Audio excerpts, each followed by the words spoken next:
to the Tales and Tales Arts and Crafts classes. We are so happy to have you today.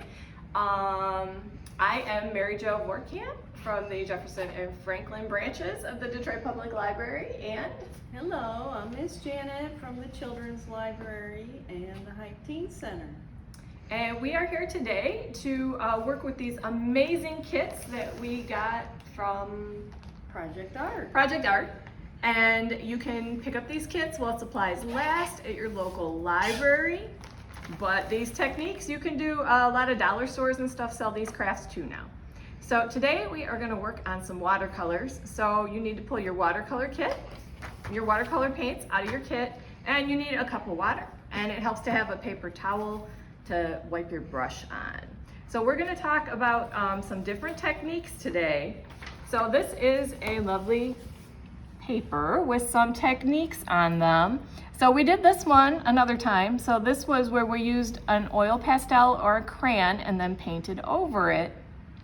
Today I am going to show you a couple of other techniques that aren't on here, but they did this one with alcohol, and then they added pen to this one, which looks a bit like this lovely book, Hip Hop Lollipop. And if you look at the illustrations of this book, they're watercolors, and then she did, or he did, Brian Pinkney with, it looks like a darker, more solid kind of paint on top. But you could probably do something similar with a marker or a crayon to get this kind of an effect. But I'm going to show you a couple of things that you can do with your watercolors.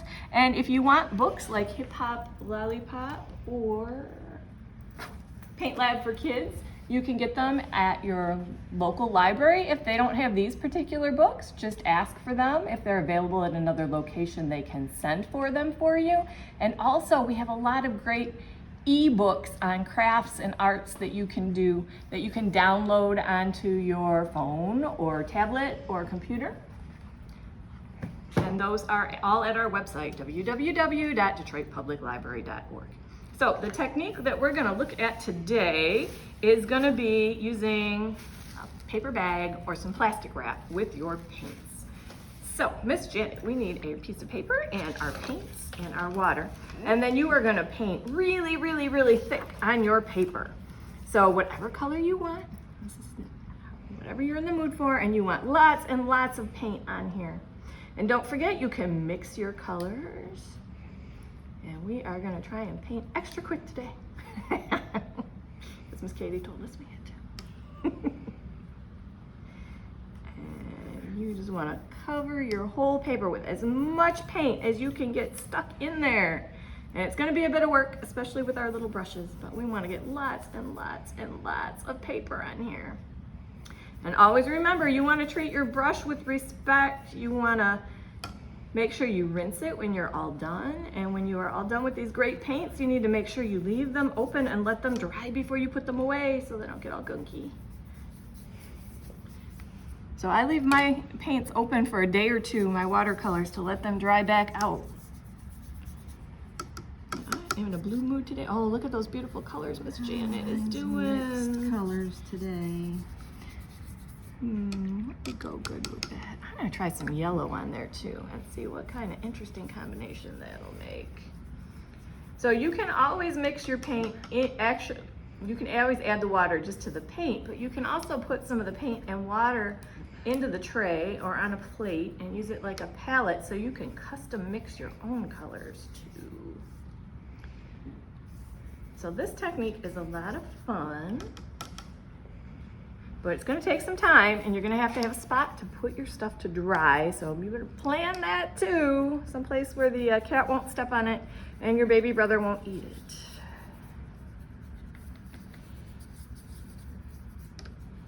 Or splash it all over the house. Now don't forget, you always need to have something under your hands while you're working. So you could use an old newspaper or a tablecloth or even some grocery bags to keep it so that it is not getting all over your mom's favorite table, because we don't want you in trouble. And don't forget that Project Art is going to be doing some amazing craft classes again in the fall. They're going to start off online. They may turn in person at some point, but for the fall semester, they are going to be online, and you just watch our webpage for the information for that to pop back up. They do some amazing work. Ooh, that turned neat. I hadn't planned on that. It's pretty. Okay, add more paint, Janet. You need More a lot. It needs to paint. be a lot of paint, and it needs to be wet. Okay, so to get it wet. Gunk that on there, man. Ooh, how'd that happen? Oh, it's been sitting. That's the difference. Oh, look at those. Oh. Ooh. And that's another technique. You gotta be careful with this one. But there are artists out there that have made their entire careers out of splashing paint, believe it or not. Look at Janet, lots and lots and lots of paint, real thick. There you go, that's better. Okay, here we go. Let's use more water. Yeah, lots of water, lots of paint, lots of water, lots of paint. Ooh, and we're gonna have an added bonus because the only plastic I have is the one I used on the paint this morning. Okay, so what we're gonna do is we are gonna get either like a grocery bag or some saran wrap. And you, while it's all wet, are gonna push it down on there and you're gonna set it aside and let it dry.